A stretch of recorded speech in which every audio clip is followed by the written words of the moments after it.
You know that person is not good for your well being, but you still can't let go of them. You know the situation you are revisiting again and again is over by now, but you still can't stop overthinking about it. And you want something so badly that now that thing has started defining your self worth. And if you have experienced any of these, then you might think that the problem is that you can't let go. But what if the real problem is how much power you're giving to someone or something over your inner state? And that's where detachment comes in. So, suppose you broke up with someone, and because of any reason you broke up with someone, and that person can't be in your future, and you know that very well. That person has become the part of your life. That person is the part of your daily routine. Maybe the first thing you used to do when you wake up in the morning is wishing them good morning, or receiving greetings from them, right? And that exchange, right, that little exchange of affection make you feel a certain way. But now, because of the absence of that person, that space or that part of your morning has a void, right? And where you are feeling that void is not in your external situation or your external reality. You're feeling it inside yourself, right? Because the kind of feeling you were getting from it. Because I think it's not very special about receiving a good morning message, but it is more about who you are receiving it from, right? So now you have a void, and you want to detach, but you are not able to detach because you haven't built that strength within yourself, that strength to cope up with that, cope up with that unfavorable emotion, because that space or that void will be filled with another emotions, like another unfavorable emotions. Can be anything, can be hurt, can be loneliness, can be rejection, or anything you're feeling, right? And those unfavorable emotions is something you need to go through, right? And it is a part of process, because once you are so entangled with someone, and that someone or something, that thing is missing from your life, so you need to cope up with that void or that space which is left behind. So what are the two general responses happen in this case? Like, I am telling you this from my observation, that generally two responses comes in. Number one is either you'll have that urge to go back to that person and start chasing them, right? And another response is that you want to replace that space or that void which you are feeling, right? So you will try to escape that part where you have to go through the unfavorable emotion, right?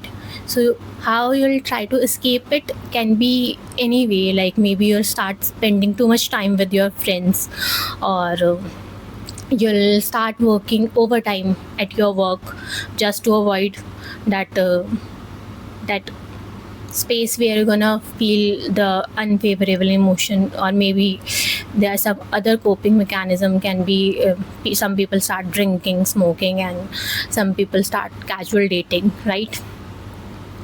But what we don't understand, these two responses are telling you that you have a urge to run away, to run away from your hurting self. Because I'm not saying that you have to fully ignore your social circle, or you fully have to, you can share your emotion with your friends and family. You can go out, party, and spend your time with other people. But if you are constantly dependent on someone else or something else to make you feel good, right? What you will do, you are making yourself weak when it's come to regulate yourself, regulate your emotions by yourself. Because you may have a very large social circle, but you may face a time, a situation, or a moment in your life where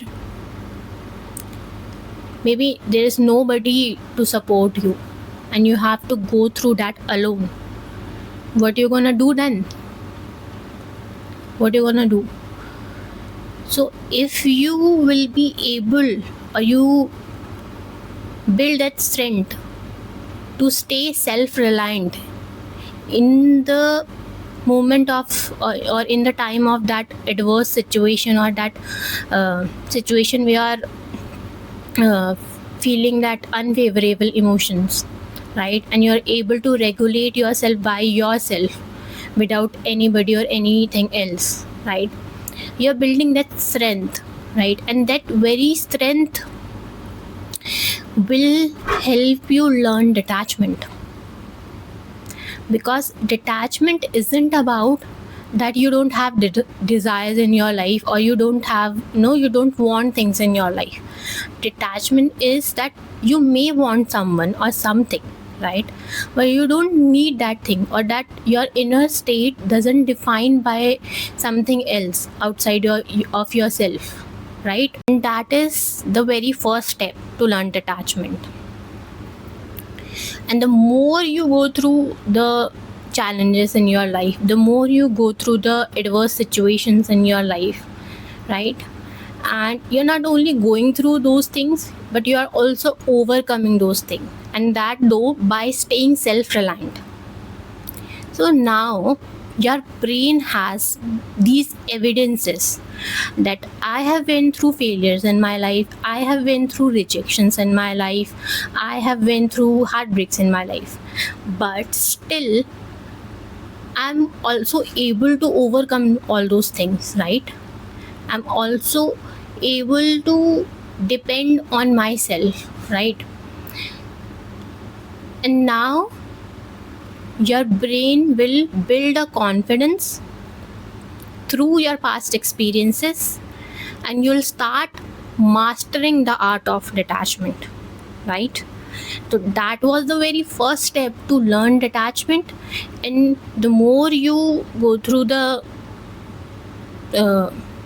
challenges, the more you build that strength, and you'll start mastering that art, and you'll build that strength, that confidence, that power inside yourself, that even if things won't work in my favor, even people will betray me, or people will betray my trust,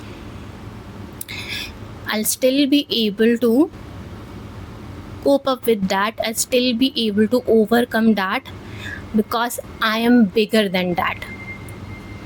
Why I'm bigger than that? Because I have went through all those things. And I will end this video by here. So please let me know in the comment section that what part of the video you resonated with, and what part of the video made you think more on a deeper note about yourself or about your life, right? And I'll see you in the next video. Till then, take care.